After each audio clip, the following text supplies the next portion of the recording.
상상계, 상징계,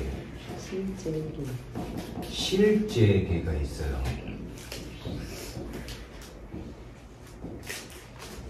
이 중에서 상상계는 언어 이전의 단계를 얘기합니다. 언어 이전의 단계. 아기가 딱 태어나면 다들 엄마들이시거나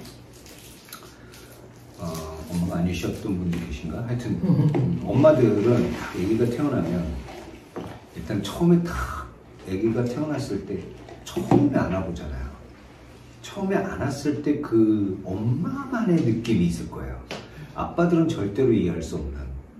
그러니까 사실은 나잖아. 그쵸? 나로부터 분리되어 나온 나잖아요.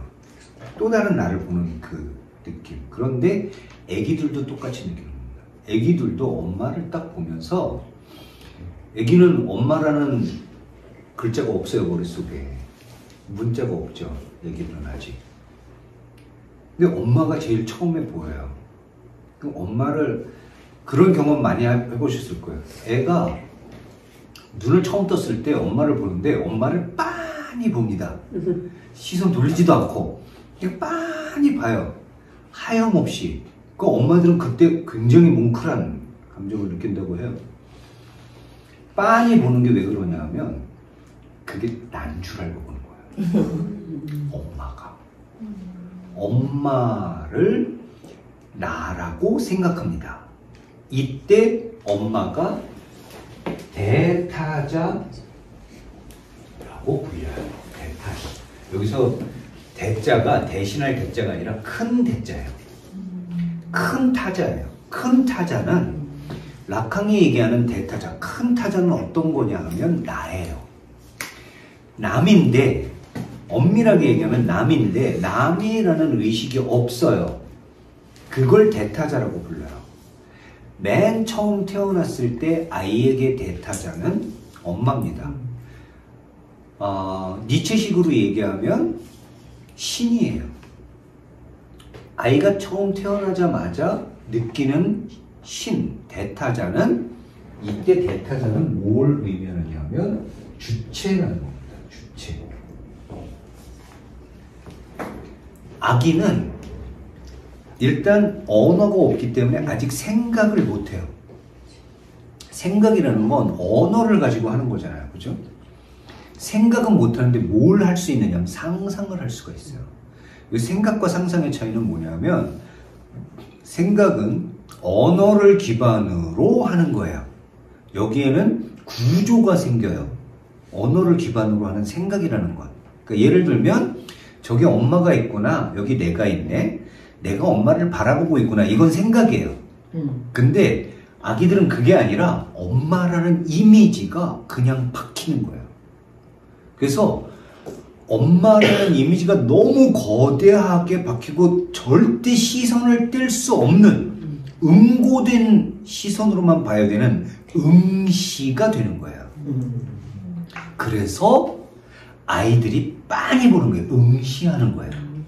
그냥 바라보는 게 아니라 엄마라는 존재.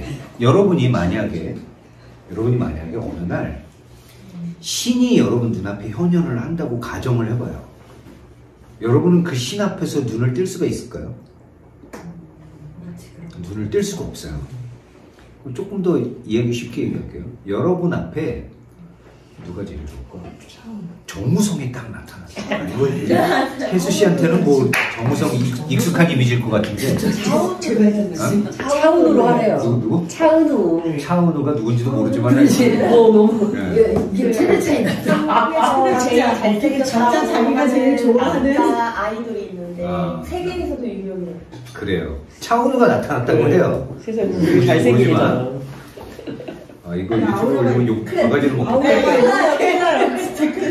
아우라는 클럽입니다. 자, 차은우가 눈앞에 딱 현실을 하면 눈을 뗄 수 있을까요, 없을까요? 없죠. 네. 남편 따위를 보는 거하고 완전히 다른. 나는 몰라봐. 네. 몰라.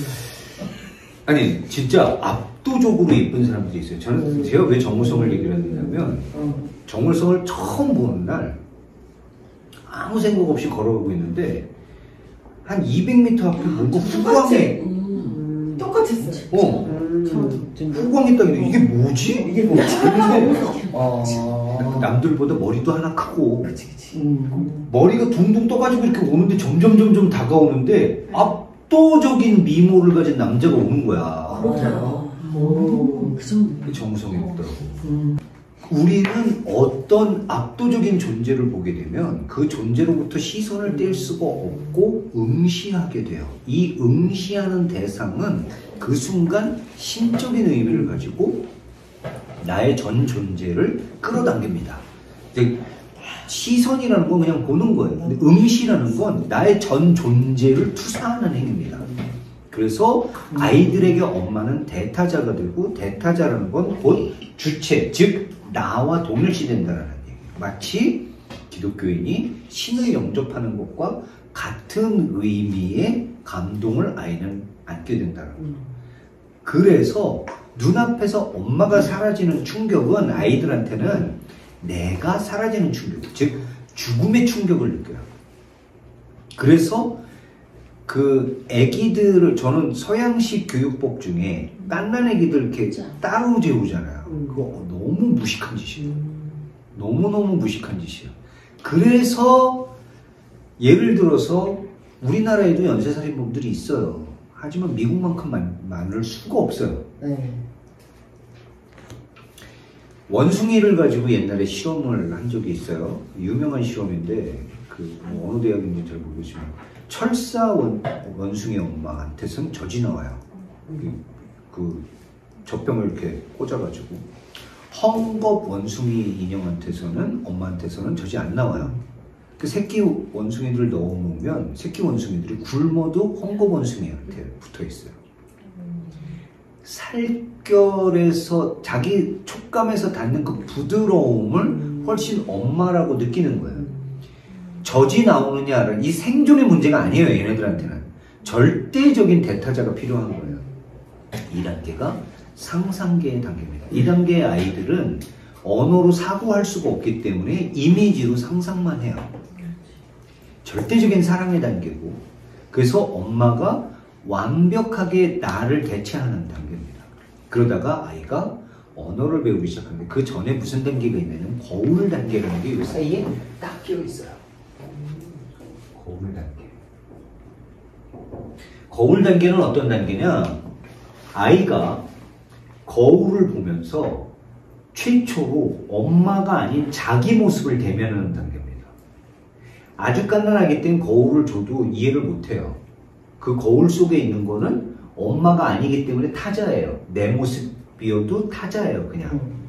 근데 어느 순간부터 거울 속에 있는 내가 나라는 걸 알기 시작해요. 그게 언제냐면 걸음마를 시작하고 외부 사람들한테 반응을 하기 시작할 때, 즉 낯가림이 시작될 때예요.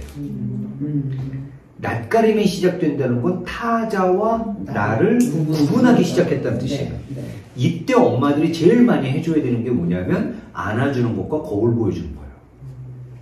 그러니까 존재의 분리가 급작스럽게 일어나면 애가 공포와 불안을 가지게 되기 때문에 많이 안아줘야 돼요. 많이 안아주고, 그리고 거울을 많이 보여줘야 돼요. 엄마가 안고 있는 모습을.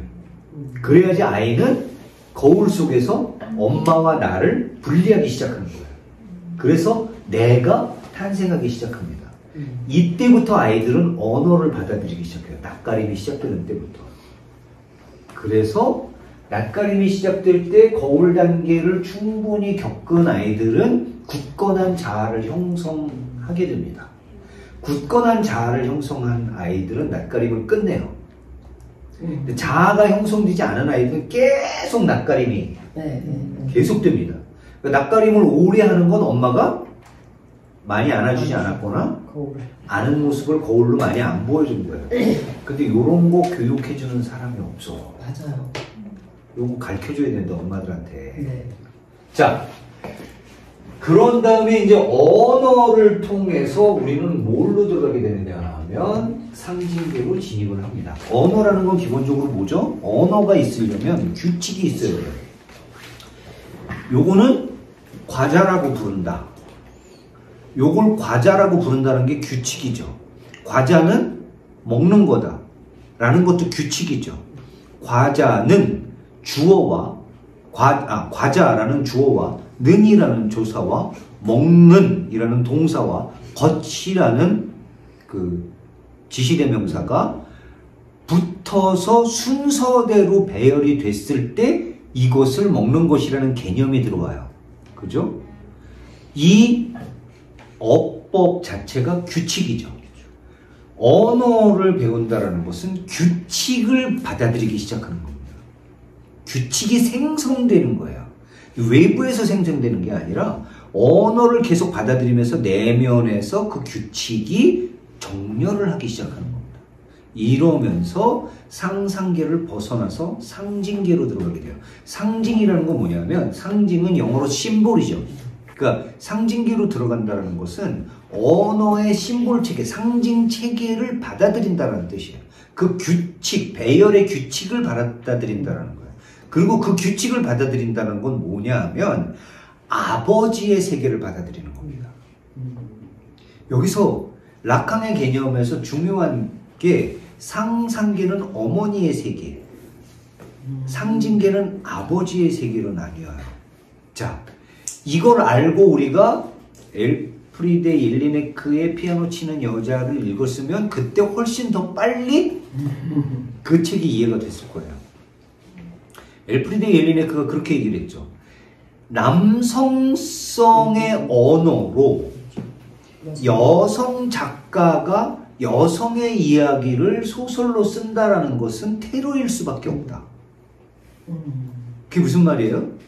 언어라는 것 자체가 남성적인 거기 때문에 그 남성적인 세계에 젖어 있는 남성적인 세계 프레임 속에 완전히 갇혀 있는 여성이 자기를 표현하는 방법이 남성적인 언어밖에 없기 때문에 그 언어를 어떻게든 부수고 깨뜨리고 불태우지 않으면 나를 표현할 방법이 없는 거예요. 그래서 여류 작가가 여성에 대해서 소설을 쓴다는 것은 남성이라는 무기를 가지고 여성을 표현해야 되기 때문에 강간을 하고 막 강간을 당하고 싶어 하고 막 욕설이 나오고 관음이 나오고 이런 엘프리데 옐리네크라는 그 여성이 쓴 소설임에도 불구하고 그 언어 자체가 너무 더럽잖아요.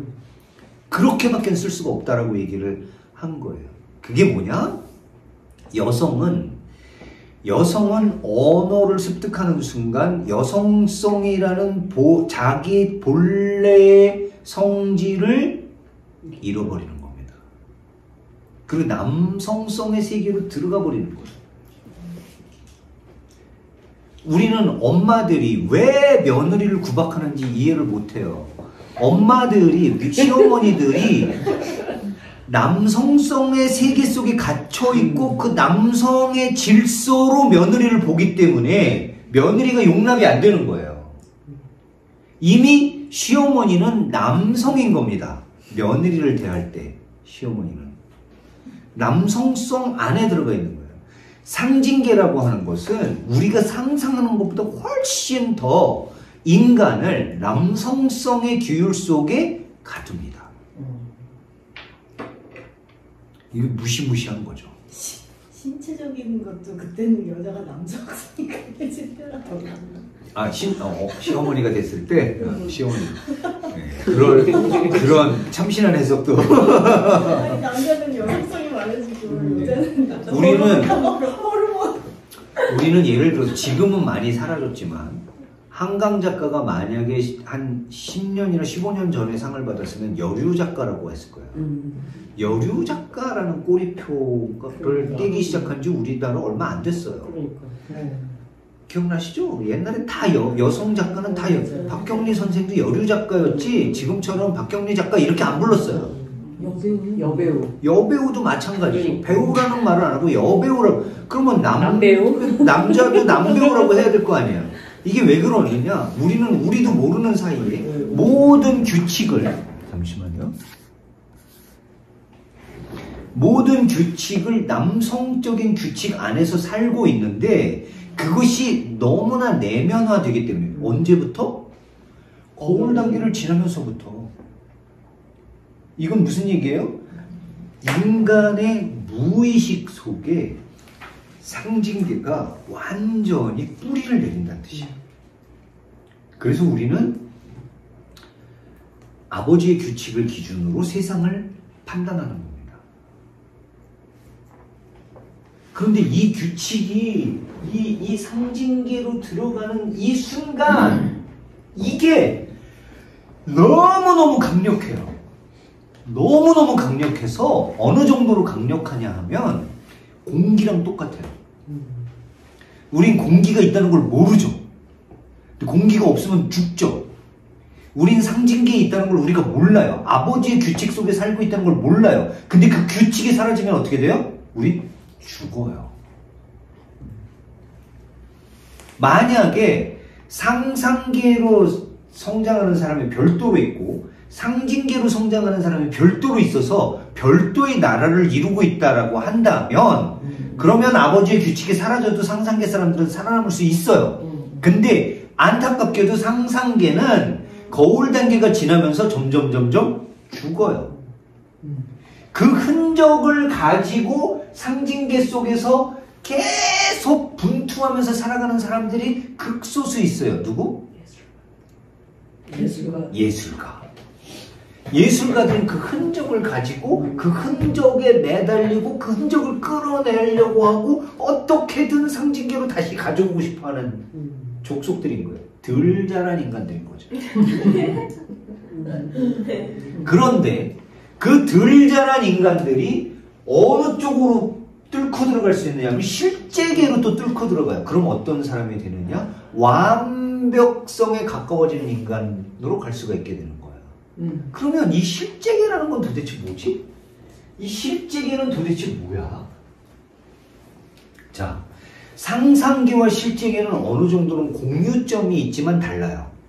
상상계는 언어 이전에 모든 것이 이미지로 점령되고 있었던 시절에 살던 곳입니다. 거기에 대한 희미한 흔적과 추억들이 우리에겐 있어요. 엄마 냄새를 맡으면 갑자기 뭉클해진다든지 뭔가 그 엄마에게 매달려 있는 아기의 모습을 보는 순간 갑자기 나도 선해진다든지 막 조금 전에 옆에 운전사한테 막 지랄하다가 옆차를 딱 봤더니 아기를 안고 있는 엄마를 보면서 미소가 탁 나. 이런 어떤 흔적들을 우리는 가지고 있지만 사실은 대부분 사라져 있죠. 상징계 속으로 우리는 딱 진입해 있어요. 다른 말로 하면 프레임에 갇혀 있어요. 우리는 아버지의 프레임 속에. 그런데 드물게 우리가 실제계에 사는 사람들을 만날 때가 있습니다. 언제냐? 정신병자들. 정신병자들은 실제계가 상징계를 무너뜨린 사람들이에요. 여기서 그럼 실제계라는 건 뭐냐?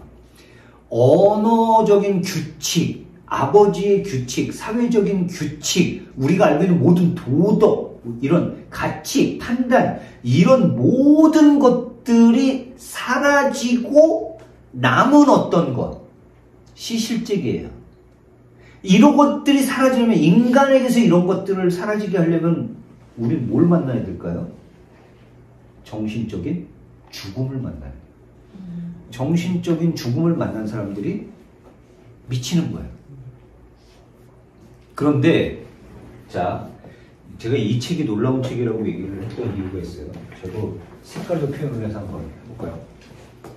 제가 저 책 못 되지만 상징계가 파란색이에요. 실제계가 빨간색입니다.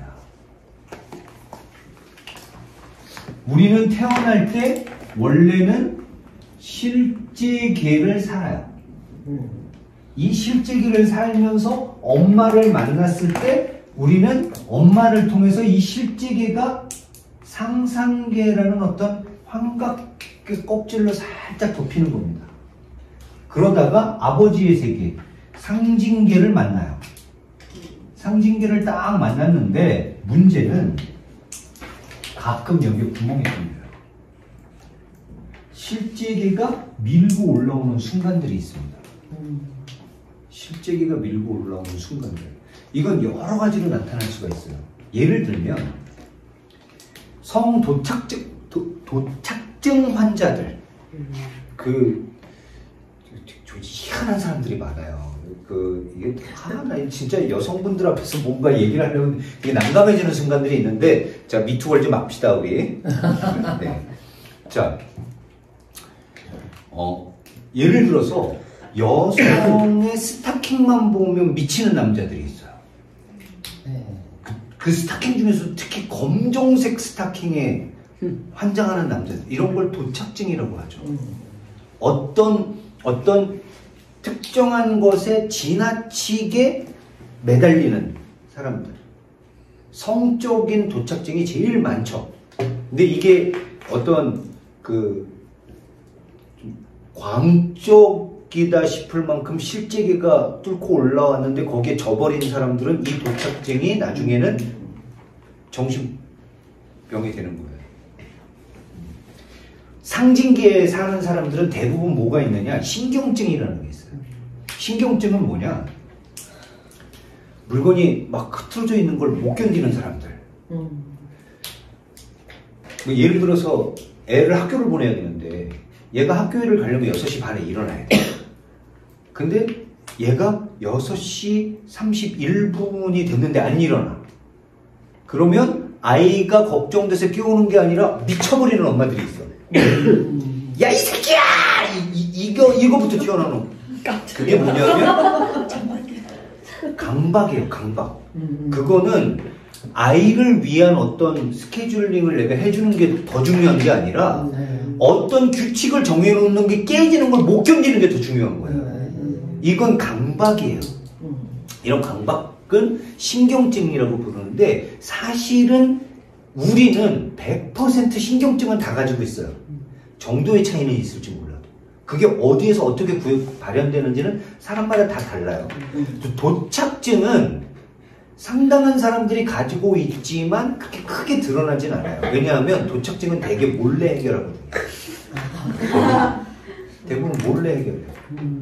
그런데 이거를 지나서 분열까지 가게 되면, 분열까지 간다는 건 뭐냐면 상징계가 완전히 지워지는 거예요. 혹은 구멍이 요만큼 나야 되는 구멍이 이렇게 커지는 거예요. 그러면 정신병자가 되는 거예요.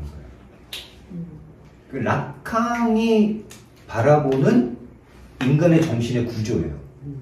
그럼 그 실제계라는 것이 도대체 무엇이기 때문에 이거냐? 이 실제계는 혼돈입니다. 이 실제계에서는 아무것도 정해진 것이 없어요. 정해진 것이 없어요. 예를 들어서 엄마 아빠도 없고 아들 딸도 없어요. 실제계에서는. 그러니까 예를 들면 프로이트가 어렸을 때 뭐 5살 때인가 자기는 엄마에게 성욕을 느꼈다 뭐 이런 얘기를 쓰고, 자기의 그런 성향들을 꿈의 해석과 자기의 기억을 통해서 막 추적해 나가면서 정신분석학을 만든 거예요. 우리는 그런 욕망이 나한테 있었는지 없었는지도 모를 뿐만 아니라 혹여 있었다고 하더라도 절대 인정하지 않죠.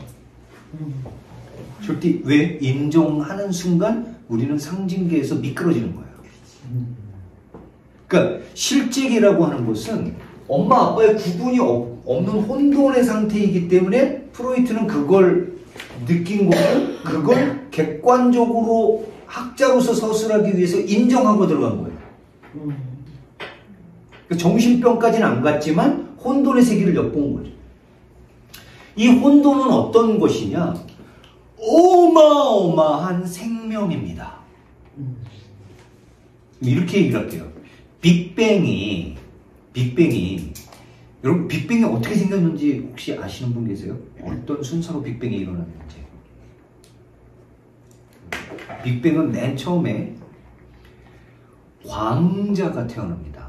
광자라는 것은 빛의 입자예요. 빛이 입자냐 파동이냐, 이건 여전히 양자 물리학의 숙제예요. 사실은 빛은 입자이기도 하고 파동이기도 하다라고 얘기를 하는데, 천체 물리학자들이 지금까지 발견한 이론으로는 파톤이라고 하는 최초의 빛의 입자가 먼저 생깁니다. 태초에 하나님께서 물가를 거니시다가 빛이 있으라 하심에 빛이 태어났다.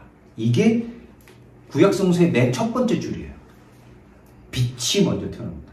그 다음에 그 빛과 빛의 알갱이들, 입자들이 계속 이렇게 막 꼬물꼬물꼬물꼬물 이걸 몇십만 년 동안 하다가 이것들이 왕창 부딪히면서 폭발이 일어나는데 그 폭발 속에서 태어난 맨 최초의 원자가 수소 원자예요. 근데 여러분들은 물 한 모금 마실 때마다 빅뱅을 한 모금씩 마시고 있는 거예요. 우주를 한 모금씩 마시고 있는 거예요. 그 수소 원자에서 헬륨 원자가 나오고 그러면서 이것들이 계속 모이고 흩어지고 부딪히고 터지기를 반복을 하면서 다른 원자들이 계속 나오다가 이 원자들이 뭉치고 뭉친 게 별이 되는 겁니다. 그리고 그 별이 모든 생명의 씨앗을 다 품고 있는 거예요. 우리는 다 어디서 왔어요? 우리는 지구라는 별에서 태어났어요. 우린 다 별의 아이들이에요. 별의 후손들. 자, 이 별의 아이들이 자, 최초의 빅뱅에서부터 145억 년 동안 쫙 인간으로 태어나는 모든 과정 속에 들어있는 모든 사건들이 우리 내면에 있는 거예요. 그 사건들은 혼돈이에요. 우주를 수학적으로 증명하려고 엄청 노력을 하고 다양한 수학들을 발명해내지만 그건 인간이 이름을 붙이고 개념을 붙이는 거예요. 우주 자체는 혼돈입니다. 이 혼돈 속에 뭐가 있느냐? 어마어마한 생명의 에너지가 있는 거예요. 여기 라칸이 얘기하는 실직이라고 하는 것은 그 혼돈의 에너지 그 자체를 의미합니다. 그런데 이 이론이 어디서 빌려온 걸까요? 이게 노자의 얘기입니다. 노자의 얘기. 노자는 세계의 생성을 어떻게 봤느냐 하면 노자는 아무것도 없는 무의 혼돈만 있는 곳이 있었어요. 그 혼돈 속에는 오로지 음의 기운과 양의 기운만 있습니다. 그게 뭐예요? 에너지만 있는 거죠. 양자물리학에서 이제 천체 물리학이 아니라 양자 물리학에서 설명하는 물질의 생성은 어떻게 가능해지느냐 하면 무의 공간에 플러스 전자와 마이너스 전자, 그러니까 플러스 양자와 마이너스 양자만 있는데 얘네들이 등가로 있어요. 같은 100만 개가 있으면 100만 개가 있어요. 플러스 100만 개, 마이너스 100만 개. 그런데 그러다가 어느 순간 한쪽에서 100만 1개가 됩니다. 그러면 얘네들이 갑자기 폭발을 해요.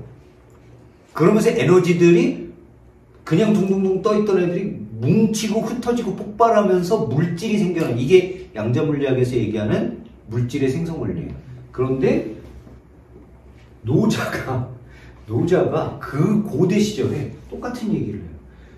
무의 혼돈 속에서 음의 기운과 양의 기운만 있다가 음의 기운이나 양의 기운 중 하나가 아주 미세하게 꿈틀거리면 갑자기 소용돌이가 치면서 태극이 됩니다. 이 태극이 물질의 시작이에요. 우주의 시작, 세계의 근원이 돼요. 태극이라는 건 뭐냐면 혼돈이 정리되는, 질서가 나타나기 시작하는 순간을 얘기를 하는 거예요. 노자의 이론에 의하면. 근데 천체 물리학자들이나 양자 물리학자들이 지금까지 찾아낸 세계의 생성 원리가 노자의 생성 원리랑 상당히 유사해요. 근데 여기서 노자는 혼돈의 상태에서 질서가 생기면서 세계가 태어났다고 했잖아요. 라칸은 어떻게 인식하고 있는 거냐면 혼돈의 의식 속에서 상징계라고 하는 언어체계, 질서체계가 들어오면서 비로소 인간의 의식이 생기기 시작했다는 거예요. 그래서 상징계가 없으면 우리는 의식을 가질 수가 없어요. 반면에 의식이 생기면서 우리는 무엇으로부터 멀어져요? 근원적인 생명의 에너지로부터 멀어진다는 거예요. 근원적인 것. 이 근원적인 생명의 에너지는 생명의 에너지이지만 혼돈이라고 그랬잖아요. 그래서 죽음하고도 가장 밀접한 거예요.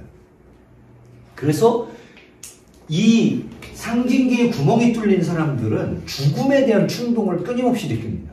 할로하리는 끊임없이 죽으려고 하죠. 죽음에 대한 충동을 끊임없이 느끼는 거예요. 왜? 상징계에 있는 자신을 죽임으로써 실제계로 들어가고 싶어 하는 거예요.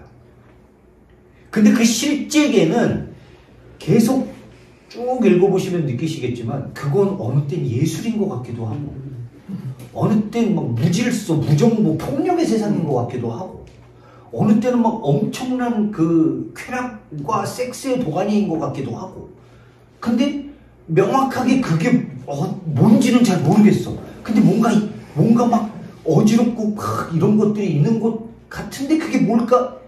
할로하리는 계속 탐구합니다. 근데 라강이 그걸 혼돈이라고 정리를 해준 거예요. 그 혼돈의 상태가 우리에게는 있을까요? 없을까요? 우리에게 어마어마한 상태로 있다는 겁니다. 그것이 분출하고 싶어 해요. 다양한 방식으로 분출이 될 수가 있어요. 근데 구멍이 살짝 뚫리면 도착증으로 나타나거나 강박증으로 나타나거나 이런 식으로 일상생활에 크게 지장을 안 주면서 그런 것들이 나타날 수 있어요. 근데 라칸이 굉장히 바람둥이였어요. 네, 굉장히 바람둥이여서 이런 이론을 펼치면서 이제 자기가 이 바람 피우는 것들에 대해서 굉장히 정당화도 했던 사람이에요. 왜냐하면 실제계에서 튀어나오는 욕망이라는 건 그건 근원적인 생명의 에너지와 만나는 것이기 때문에 거기에는 도덕적인 잣대가 없다는 거예요. 상징계가 없는 곳이니까 거기에는 오로지 근원적인 생명의 힘만, 그 에너지만 있다는 거예요. 그래서 바람 피우는 것도 무방하다. 라칸은 그런 식으로 이제 자기를 살짝 변호한 흔적이 있다고 합니다. 저는 잘 모르겠지만 어쨌든 이 근원적인 어떤 생명의 힘이 마그마 상태인 것처럼 막 뒤죽박죽 섞여 있는 것들이 일상생활을 하는 우리에게선 잘 안 나타나는 이유는 간단해요. 우리는 상징계에 완전히 사로잡혀 있기 때문에. 하지만 우리도 어느 순간 어떤 예술 작품을 본다거나 어떤 정말 혐오해야 당연한 건데 그런 혐오스러운 것에 갑자기 매력을 느낀다거나 트레이시 에민 같은 미술가는 거의 이렇게 흙이나 뭐 이런 광물 같은 걸로 이제 설치 미술을 만드는 작가인데 거대한 규모를 축소했다고 생각하고 보면 똥같아요. 똥같이 생겼어요. 그런 거를 그렇게 흉물스럽고 혐오스러워 보이는 걸 막 만들어. 근데 세계에서 인정받는 아티스트예요. 실제로 제가 이름은 까먹었지만 자기 똥을 싸서 통조림에 넣어가지고 첫 번째 경매에서 뭐 50만 불인가 이렇게 팔았던 예술가도 있고 앤디 워홀도 동판에다 오줌 넣어서 그림 그려가지고 그걸로 팔아 먹기도 하고. 그러니까 예술가들이 계속 끊임없이 무언가 우리가 볼 때는 이해할 수 없는 선정적인 행동, 혐오스러운 행동 이런 것들을 하는 근원에는 예를 들어서 그 아브라모비치라는 그 행위예술가가 있어요. 그 행위예술가가 어떤 행위예술을 했었냐면 테이블에다가 톱, 칼 뭐 이런 날카로운 물건들을 쫙 늘어놓고 가운데 딱 누워서 테이블 가운데 누워서 무엇이든 당신이 원하는 대로 하세요. 작품 제목이 그거예요. 근데 사람들이 그렇게 잔인해질 줄은 몰랐던 거죠. 근데 사람들이 처음에는 그냥 도구 들고 콕 찔러보고 상처 안 날 정도로 이렇게 살짝 긁어보고 이러다가 점점 잔인해지는 거예요. 그래서 피를 내고 뭐 피부를 이렇게 벗겨보고 진짜요? 진짜로, 실제로. 그래서 그 아브라모비치는 그걸 계속 하려고 그랬는데 이제 주최 측에서 중단을 시켰어요. 놀라운 건 그 행위를 했던 사람들이 중단이 되고 난 다음에 쇼크에 빠진 거예요. 자기가 그런 걸 했다고? 내가 이런 행동을 할 수 있었다고? 그러니까 우리는 전혀 그런 행동 안 할 것 같잖아요. 그죠? 모르는 거예요. 우리에게 어떤 실제계의 구멍이 뚫리는 순간 우리가 어떤 존재가 될지 우리는 알 수가 없어요. 근데 라캉은 이 실제계를 프로이트의 무의식과 연결하기도 해요. 바꿔서 얘기하면 우리는 상징계라고 하는 잘 짜여진 질서체계 속에서 살고 있는 듯 하지만 그 기반은 모든 것이 뒤죽박죽인 혼돈의 마그마인 실제계를 디디고 있다는 거예요. 이 실제계에 어떤 방식으로 이 실제계를 만나느냐에 따라서 우리는 완전히 미쳐버릴 수도 있고, 연쇄살인마들 중에 상당한 부분은 실제계의 구멍이 지나치게 크게 뚫려버린 사람이라고 라캉은 얘기를 하는 거죠. 광신도도 마찬가지예요. 광신도에게 실제계는 하나님의 영역이 되어버리는 거죠. 무의식 속에서. 우리의 실제계는 무엇이고 우리가 우리의 상징계에서 이 실제계를 만날 때 가장 좋은 방법은 무엇인가? 그럼 실제계가 없으면 아예 존재하지 않으면 좋은 세상일까요? 이 황야의 이리에 보면 실제계를 아예 감지도 못하는 사람들이 나와요. 교수 부부 같은 사람들. 실제계를, 근데 그들은 예술을 꿈꾸고 철학을 꿈꾸고 그래서 할러하리와 대화를 하고 싶어요. 굉장한 교양을 가진 사람들이에요. 그런데 황야의 이리가 실제계의 냄새를 풍기는 순간, 그죠? 그 순간 그들은 깜짝 놀라고 거부하고 배척해버리죠. 반면에 누구였죠? 그 여자 헤르메스. 네, 헤르미네 같은 경우에는 실제계의 존재를 알고 있을 뿐만 아니라 그 실제계를 엿봤던 사람으로 보여요. 그래서 헤르미네는 이 할러하리를 인도해 줄 수가 있는 거예요. 그 실제계의 열린 틈으로 들어갈 수 있도록. 그리고 할러하리가 그 환상의 방들에서 만나는 모든 장면들은 사실은 실제계에 들어가는 장면들이에요. 딱 한 장면만 빼고 끊임없이 자아를 만들어내는 장면이 있죠. 그 방 기억나세요? 네. 네. 그 자아를 끊임없이 여러 생을 살아보게 만드는 그 장이 있어요. 그리고 자아를 마치 그 장기 말처럼 이렇게 딱 줘가지고 주머니 가지고 나오게 하는 그 방이 있어요. 그 방이 상징하는 게 뭐냐면 네가 덮고 있는 모든 상징계, 네가 너를 너라고 인식하고 있는 거. 여러분, 당신은 누구십니까? 저는 영상 연출하는 박상훈 감독이고요. 이건 박상훈이 아니라는 거예요. 근데 우리는 직업, 누군가와의 관계, 사회 속에서의 위치, 이런 걸 나라고 생각한다는 거죠. 그런 것들은 얼마든지 재편하고 만들 수 있는 파편이라는 거예요. 진짜 나는 실제계 속에 들어있다는 거죠. 진짜 나는 이 상징계가 규정하고 있는 모든 것들을 판단 중지하고 회의해보고 비로소 만나게 되는 진짜 나가 별도로 존재하지 않을까라는 질문을 끊임없이 하는 거예요. 지금. 그리고 이 책을 라캉이 읽어봤는지 안 읽어봤는지 모르겠지만 라캉이 자기의 책 이후에 이 책이 나왔으면 저건 내가 내 얘기를 소설로 만든 거다 이랬을 것 같아요. 그 얘기는 뭐냐? 헤르만 헤세의 어떤 철학적인 도정이 철학적 언어로 재구성되지 않고 이야기로 구성이 되었다고 하더라도 헤르만 헤세도 사실은 거기까지 들어갔었다는 거죠. 오늘 마지막으로 한 가지만 더 말씀을 드리겠는데 저는 더 길게 얘기하려는데 제가 2부에서 시간을 너무 많이 뺏어 먹어가지고 천개의 나는 무엇을 의미할까? 천개의 나. 불교적으로 이제 잠깐 얘기를 해볼게요. 불교에서는 진여, 참 나가 있어요. 진짜 나. 이 진여는 브라흐만과 하나예요. 그러니까 우주와 이 참 나는 하나였어요. 그러니까 나는 이 우주였어요. 그냥 우주 자체였어요. 그런데 여기에 무명의 바람이 분다고 해요. 무명은 밝음이 없다라는 의미의 단어예요. 무명의 바람이 불기 시작해요. 그러면 뭐가 맨 처음에 생기느냐 하면 나라고 하는 에고가 먼저 생겨요. 그걸 우리는 자아라고 불러요.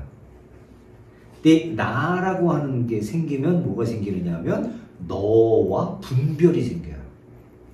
너와 나를 가르는 기준이 나가 돼요. 주체가 돼요. 서구 사회가 그토록 추구했던 주체가 불교에서는 처음부터 잘못 태어난 거라고 얘기를 하는 거예요. 진짜 나는 우주 자체인데 여기에 무명의 바람이라는 건 욕망이에요. 욕망. 자, 깐난애기로 예를 들어봅시다. 깐난애기가 갓 태어났을 때는 다른 거 아무것도 없어요. 엄마 있으면 되고, 젖 잘 먹으면 되고, 잠 잘 자면 되고, 똥 잘 싸면 되고. 그럼 얘는 세상에서 제일 행복한 아이야. 그런데 얘한테 장난감이 주어져. 언어가 생기고. 그러면서 나를 알게 되면 장난감을 가지고 어떤 걸 제일 먼저 배워요? 네 거냐 내 거냐를 제일 먼저 배워요. 이게 분별하는 마음이에요. 분별하는 마음으로부터 모든 불행이 시작이 된다라고 불교에서는 가르쳐요. 그래서 열반에 든다라는 건 이 분별하는 마음을 다 지워내는 것인데 이 분별하는 마음이 몇 가지냐면 억만 가지로 분별을 해요. 나라고 하는 자아라고 우리가 착각하는 것은 사실은 원래는 우주와 하나인 나였는데 무명의 바람이 불고 욕망이 생기면서 나는 다양한 것들에 대별되는 내가 되는 거야. 예를 들어서 하연이에게 박상훈이라는 나는 내 딸 친구의 아빠인 나이면서 동시에 하연이한테 이런 책에 대해서 얘기하는 선생으로서의 나이기도 해요. 그러면 현주 씨한테 박상훈과 하연이한테 박상훈은 내가 의도하건 의도하지 않았건 보여주는 모습이 다를 수밖에 없어요. 이렇게 보고 이렇게 보는 것 같아도 이 보는 눈빛이나 여기에서 드러내는 내 존재는 완전히 다른 의미를 가지게 된다는 거예요. 그 얘기는 뭐냐? 현주 씨가 보는 박상훈과 하연이가 보는 박상훈은 동일한 하나의 신체를 가지고 있지만 전혀 다른 별개의 두 사람이에요. 여기는 지금 박상훈이 몇 명이 있어요?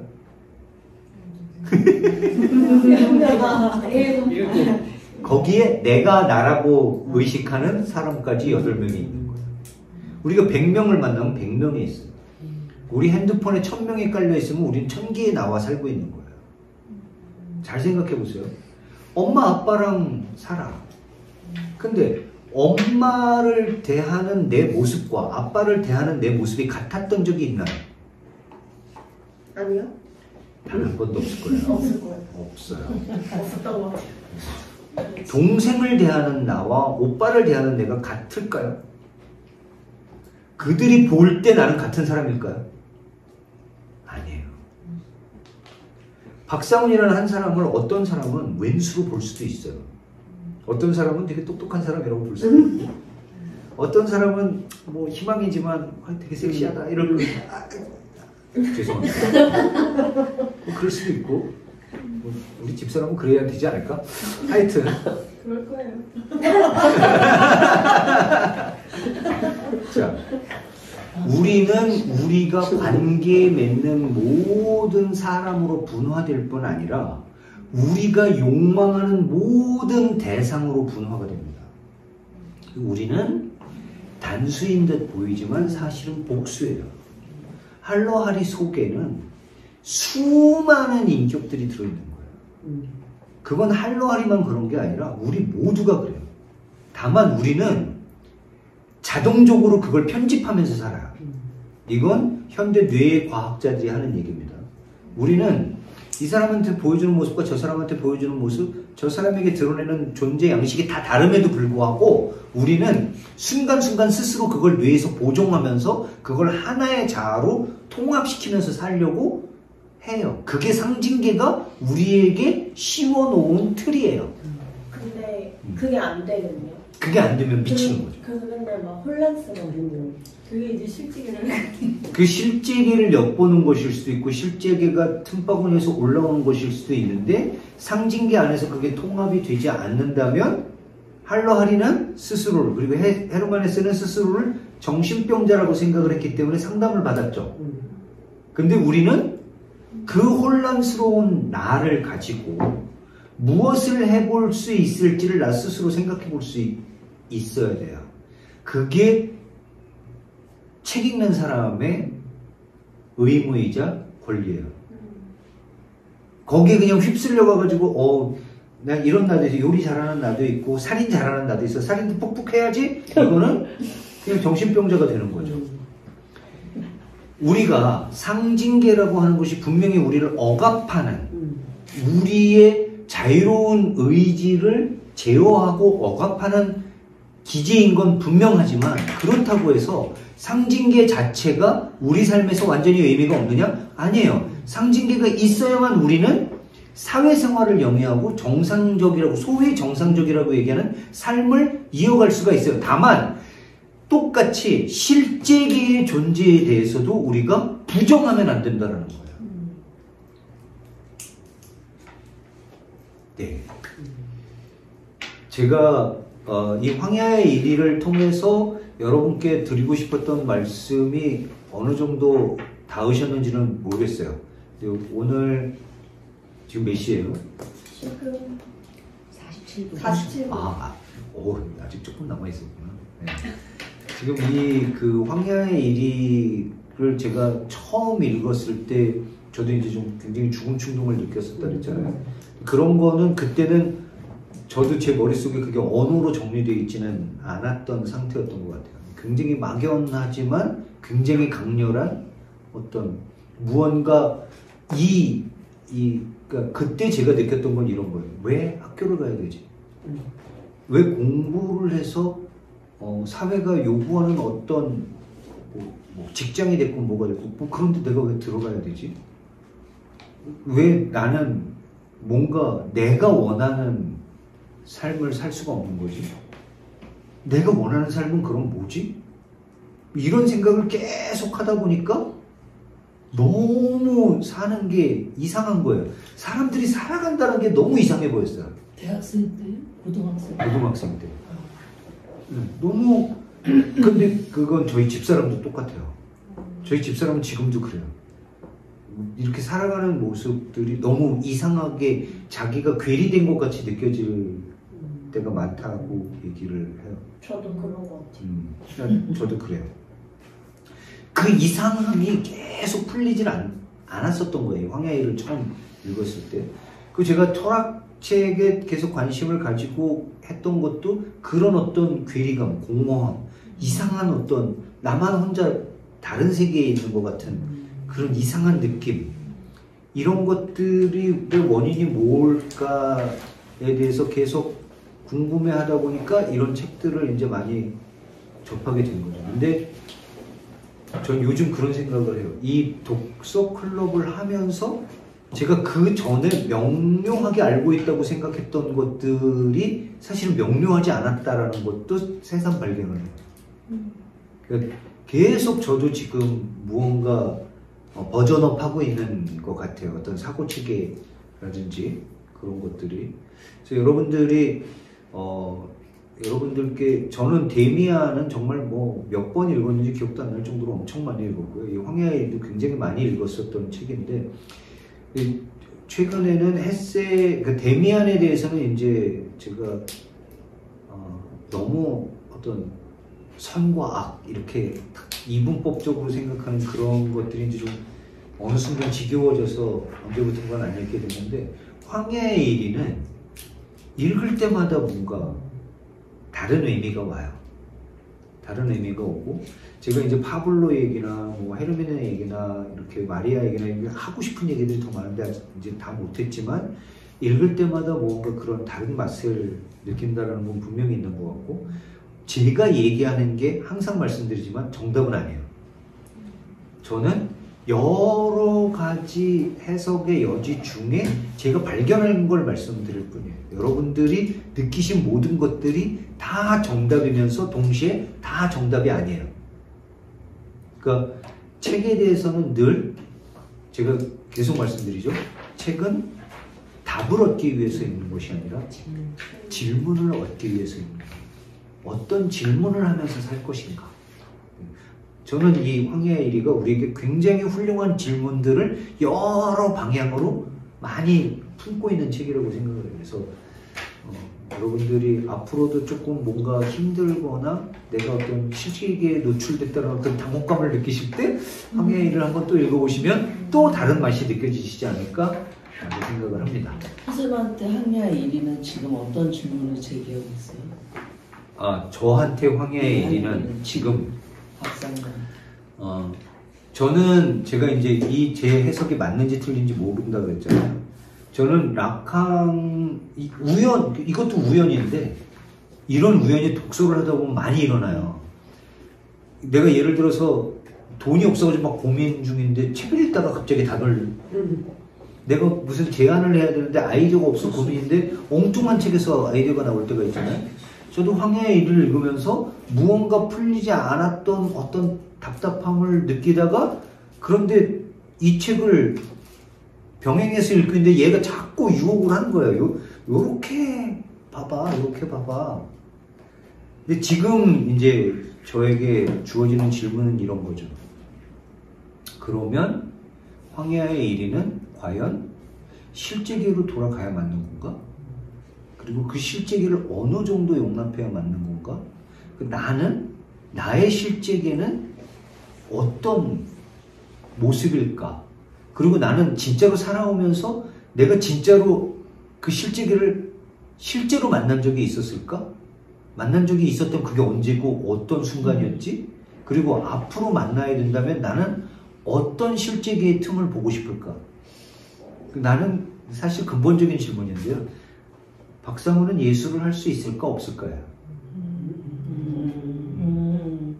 박상훈은 죽기 전에 예술가로서, 그러니까 저는 뭐 공식적으로는 뭐 한국예술인 뭐 그런데 등록도 돼 있고 뭐 정부에서 이렇게 인증하는 뭐 인증서도 있어요. 그런 게 예술가를 만들어준 건 아니잖아요. 그죠? 사회활동하기 편하라고 하는 거죠. 근데 저는 진짜로 제 속에서 할로하리의 어떤 그런 일이가 정말로 있었던 적이 있을까? 뭐 이런 여러 가지 질문들을 하죠. 질문 하나 해도 될 것 같아요. 저는 그 실제기가 그 락강이 말한 주이산스, 욕망? 그렇게 그냥 이해를 했는데 그거하고는 좀 딱 다른... 아니죠. 그거하고도 맞아 떨어지죠. 주이상스라는 건 뭐냐면 주이상스는 제가 그때도 얘기했죠. 한번 주이상스를 느껴보시면 맨손으로 밥을 먹고 네. 빨가벗고 맨손으로 음식과 부딪혀서, 이게 원시 시대 때 우리가 살던 방식이에요. 언어 이전의 세계에서 우리가 살 때. 주이상스라는 건 언어 이전의 상태로 돌아가고자 하는 욕망이에요. 그게 결국 상징계를 벗어나는 욕망이죠. 거기서 근원적인 욕망을 들여다봐야 나의 실체가 뭔지를 접하게 된다는 거죠. 그러니까 주이상스는 실제계의 어떤 틈에서 올라오는 욕망이라고 보시면 될 것 같아요. 그게 어떤 사람은 너무 커서 이게 블랙홀처럼 글로 빨려 들어가기 때문에 정신병자가 되는 거고, 어떤 사람은 정신병자의 도정에서조차도 그걸 작품으로 남겨서 예술가가 되기도 하고, 어떤 사람은 상징계에 충실히 적응하면서도 실제계의 구멍을 뽕뽕뽕뽕뽕, 앤디 워홀 같은 사람이 그런 사람이죠. 앤디 워홀은 돈에 엄청 집착했던 사람이에요. 상징계라는 거에 완전히 사로잡혀 있었던 사람임에도 불구하고 실제계의 구멍을 숱하게 엿본 사람이죠. 바스키아를 발굴한 사람이기도 하고. 자, 우리가 어떤 실제계의 구멍을 만날지는 각자 아무도 몰라요. 우리가 예술 활동을 하고자 한다 그래서 그런 실제계가 늘 그 예술가에게 드러나는 것도 아니고, 실제계가 뮤즈는 아니에요. 실제계가 예술을 만들어주는 건 아니에요. 다만 실제계가 가지고 있는 그 근원적인 욕망, 내 생명의 욕망, 그것이 섹스에 대한 욕망일 수도 있고, 정말 뭔가 아름다움에 대한 욕망일 수도 있고, 어쩌면 죽음에 대한 욕망일 수도 있어요. 근데 그런 우리가 상징계를 살면서 쉽게 인정할 수 없을 것 같은 내 안에 들어있는 욕망이 무언지 들여다보고 나면 나라는 인간에 대한 존재가 조금 더 명징해지겠죠. 당신은 누구십니까? 라고 얘기할 때 우리가 대답하지 못하는 이유는 우리가 상징계의 그물 속에서 있는 나밖에 포착을 못하기 때문이에요. 근데 진짜 나라고 하는 것은 그 상징계 밑바닥에 있는 어떤 근원적인 것, 나를 이루고 있는 그 어떤 혼돈의 에너지 속에 들어있을 수 있다는 거죠.